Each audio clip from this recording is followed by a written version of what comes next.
সুতো যত বাদাম যদি তাইকা যাইতাম এই হাওয়ারের পারে ঝিনুক মালা গাইতে কাটাই দিতাম জীবনটারে আমার মন বসে না শহরে ঈদ পাথরে নগরে তাই তো আইলাম হাওরে তাই তো আইলাম হাওরে।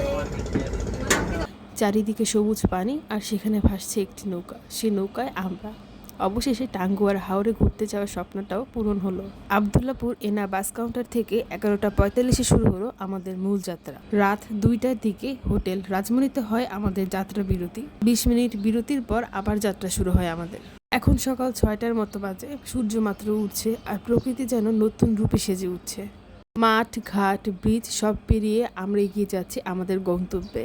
চারিদিকে সৌন্দর্য পুরো ছবির মতো, মনে হয় প্রত্যেকটা মুহূর্ত ক্যাপচার করে রাখি। সকাল 8টার দিকে আমরা পৌঁছে যাই সুনামগঞ্জ বাস স্ট্যান্ড।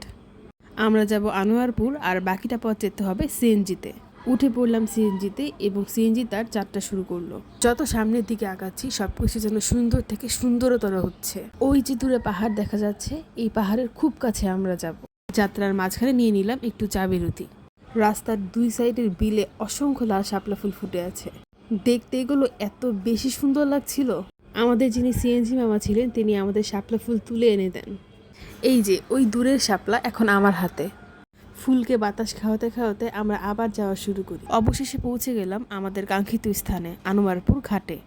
এখানে সারি সারি অনেক নৌকা বাঁধা আছে, তার মধ্যে যে কোনো একটি নৌকা আমাদের।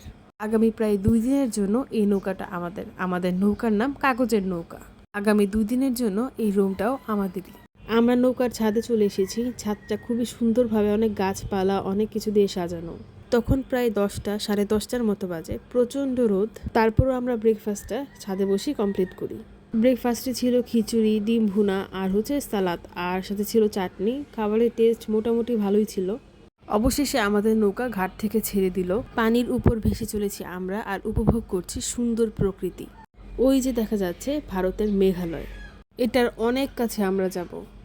আমাদের নৌকা গিয়ে থামলো ওয়াচ টাওয়ারে। ছোট ছোট নৌকা ভাড়া করে সবাই ওয়াচ টাওয়ারে যাচ্ছিল।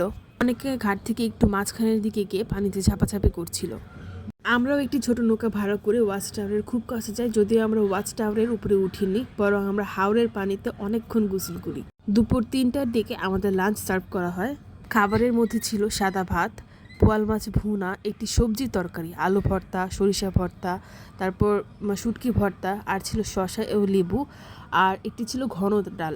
ডালের টেস্টটা খুবই ভালো ছিল। আমাদের পরবর্তী স্পট ছিল টেকের ঘাট। আজকে রাতে আমাদের নৌকা এই ঘাটেই থাকবে। একটি বাইক ভাড়া করে এখন আমরা কিছুটা সময় ঘোরাঘুরি করব। আমরা এখন চলে এসেছি সাদা পাথরে। কিছুক্ষণ ঘোরাঘুরি শেষে আমরা চলে আসি লাকমাছড়াতে। রাত হয়ে যাওয়াতে আশেপাশের ভিউ তেমন একটা বোঝা যাচ্ছে না। এখন আমরা আছি নীলাদ্রি লেকে। সাদা পাথর থেকে আসার পথে অনেকগুলো দোকান রয়েছে যেখানে অনেক ধরনের জিনিস পাওয়া যায়। সেখান থেকে আমরা আমাদের বাসার জন্য কিছু জিনিস কিনে নিই।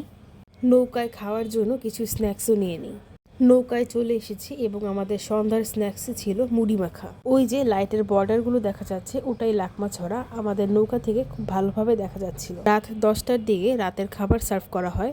খাবারের মধ্যে ছিল সাদা ভাত, হাঁসের মাংস ভুনা, আর ছিল মুগের ডাল মাছের মাথা দিয়ে, ছিল সিম ভর্তা এবং একটি সালাদ, আর সাথে দিয়েছিল মোজো। সবাইকে নৌকার ছাদেই খাবার সার্ভ করা হয়েছিল। রাতে এখানে বেশ শীত পড়ে, আমি তো পুরো কাঁপছিলাম শীতে। কাগজের নৌকায় আমাদের দ্বিতীয় দিন শুরু হয়ে গেল। 6টার দিকে ঘাট থেকে আবার নৌকা ছেড়ে দেয় এবং আমিও ঘুম থেকে উঠে পড়ি সানরাইজ দেখার জন্য। পানির উপর সূর্যের ছায়া পড়ছে, এমন ছবি আমরা ছোটবেলায় কম বেশি সবাই এঁকেছি, তাই না?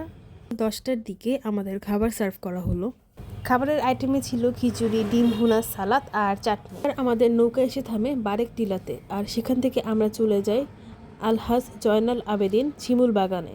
শিমুল বাগানে ঢোকার জন্য টিকিট কিনতে হয়। শিমুল বাগান থেকে নৌকা চলে যায় আরেকটি ঘাটে।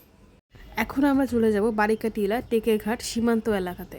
সবুজ পাহাড়, নীল আকাশ, নীল পানি, কি সুন্দর, কি অপূর্ব। এটা বাংলাদেশের শেষ সীমানা, এপারে বাংলাদেশ, ওপারে ভারত। এখানে আমরা বেশ কিছুক্ষণ ছিলাম, অনেক ছবি তুলি। এখানে ছবি তোলার জন্য অনেক প্রফেশনাল ফটোগ্রাফারও রয়েছে। সম্পূর্ণ ট্যুরে এটা ছিল সবচেয়ে সুন্দর ভিউ। নৌকায় ফিরে আসার পর সবাইকে সিঙ্গারা খেতে দেওয়া হয়, সাথে আনলিমিটেড চা। আমাদের নৌকা এখন ওই নৌকাটার কাছাকাছি গিয়ে থামবে, আর আমরা সবাই পানিতে নামবো আর অনেকক্ষণ ঝাপাঝাপি করব। হাওর ভ্রমণে পানিতে নামা ছিল আমার সবচেয়ে বেস্ট এক্সপিরিয়েন্স। গোসল টোসল শেষে আমরা আমাদের লাঞ্চ কমপ্লিট করে নিচ্ছিলাম।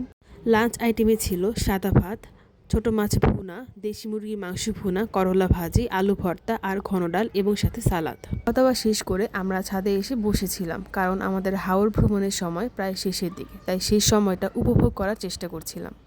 আনোয়ারপুর ঘাট থেকে শুরু হয়েছিল আমাদের নৌকা যাত্রা এবং শেষ হলো সেখানেই। বিকাল 5টার দিকে আমরা আমাদের প্রিয় নৌকা এবং সুন্দর হাওরকে বিদায় জানালাম। যাত্রা হয়তো এখানেই শেষ, কিন্তু যেই অভিজ্ঞতা সাথে করে নিয়ে যাচ্ছি তা সাথে থেকে যাবে সারা জীবন।